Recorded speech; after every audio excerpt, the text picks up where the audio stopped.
So we just went to an estate sale about an hour away in a town of Baraboo.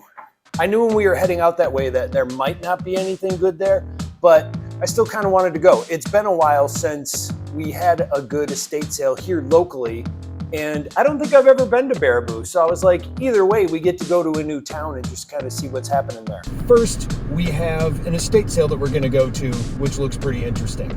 So the house, when we first arrived, I knew was going to be kind of an interesting house because the lawn furniture that was set up right outside the front door had fuzzy pillows on it and leopard skin. Let's just say that that's a good explanation of the house itself.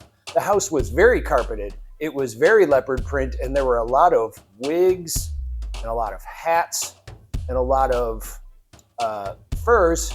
And I didn't say faux fur. There were stoles, the kind of stoles that still have the face and legs on them.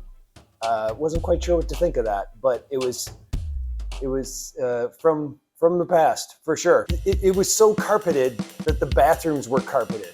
Then we went down to the basement, which was, it reminded me of my parents' basement if we had more money, I guess is one way to put it. But it was very much the same. There was a lot of wood paneling. I don't understand why in the 70s the fur was real, but the wood was always fake. Never thought of that before. But yeah, the house was entertaining, but I didn't really find much. We decided to hit their downtown area because there's like 5 antique shops. So let's take a look at those as well. The first one we went to was one that I really dug. It's kind of what I was hoping to do with my train car when I used to have it. I wanted to just fill the place with stuff and let people rummage through it. And that's kind of what this first place was like.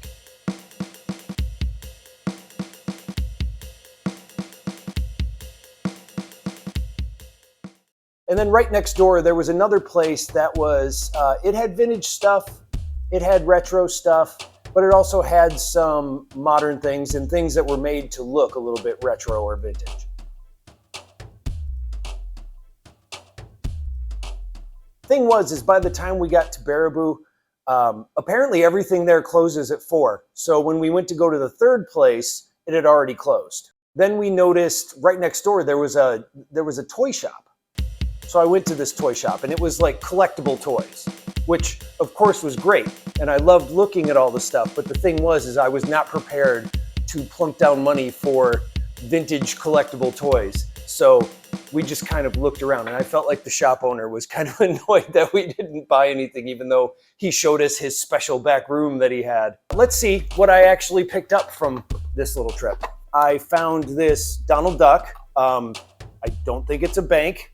It's just a big plastic Donald Duck. That's it. It's just a molded Donald Duck. Something you set on a shelf. And next to that would be Mickey Mouse wearing sunglasses. Why? Because he's playing harmonica. Because he's cool now. So that's this. It's got, it might do something. It might actually play harmonica. It's got a zipper in the back for the battery. There's no battery in it yet, so I haven't been able to test it. So maybe it goes doo-doo-doo-doo. Then found this little peekaboo sort of Mickey Mouse thing. If you wind it up, which I'm not going to because then these things run forever, but it's like a music box and it kind of does a peekaboo thing while the feet and arms move and it plays a little song. Then found this frame tray puzzle, which it's got the hole in the top, which means it was something that was in a grocery store that hung right next to the checkout line. So kids would go, hey, that's Mickey Mouse. Can you buy me that? And that's how they sold these. This place had a lot of Mickey Mouse stuff. We have a Mickey Mouse Babies sectional plate. So you can put your food here and then your peas food here and then your dessert food here. I never understood sectionals. Why couldn't the food touch or why? Yeah, why do we start out with this and then graduate to just everything on one plate? I don't know. And then I'm holding it like the ear is the handle. A Mickey Mouse mug right here, just shaped like Mickey Mouse's head, that I'm not entirely sure how you drink out of it because the ear kind of gets in the way. So there you go, Mickey Mouse mug. The place also had like 3-4 boxes full of records, and it's been a while since I've found any good records. So I went through them and I found some. One is a Storytime Cinderella sort of record.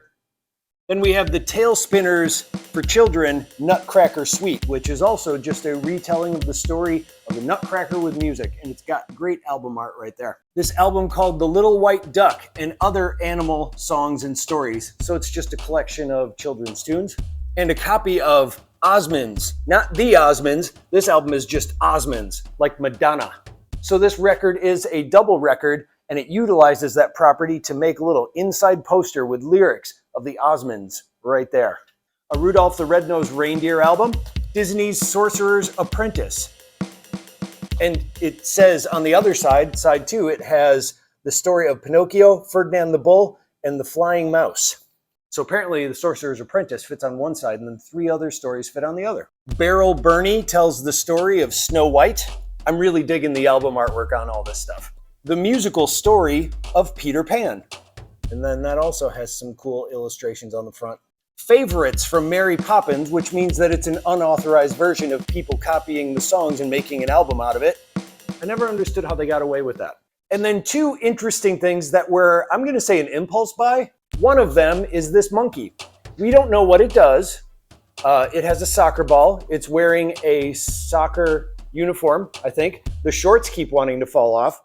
But there's a section in the back where you push this button and there's a battery. So pretty soon, hopefully, we'll find out what this does. That is, if it works. But yeah, we picked up this gorilla for some reason. And then another item that caught my eye was this framed picture here. Now, I've gotten different pictures like this in the past, which it's a textured canvas with a painting printed on it. So it's not the actual painting itself, but this was a very 70s thing to do. The texture on it is actually to make it look like it's painted because it's got like canvas texture. But I haven't looked up this artist yet. It says on the back that it's Brenda. Actually, all it says is it says Brenda, Cheryl, Museum Print Editions. So I don't know if Brenda is the painting and Cheryl is the artist, or if Brenda is the artist and Cheryl is the name of the painting. That's what I'll find out when I look this up. But I just thought this was neat. Came in a frame. It's in okay condition. Kind of interesting. And then 2 other things that I happened to pick up while we were going to those different stores. One of them is this kind of off-brand Bam Bam from the Flintstones mug. Like, I'm not even sure why I knew that this was Bam Bam, but it is. It just doesn't look right. There's something off about it, and I had to have it just because it almost, the more that I look at it, seems like it's a dog now. That nose is just odd. But no, it's Bam Bam. And at that toy store, I found this Halloween Itchy and Scratchy Burger King Kids Club toy. So I picked that up as well. And those are all the things that we got on our little adventure this weekend.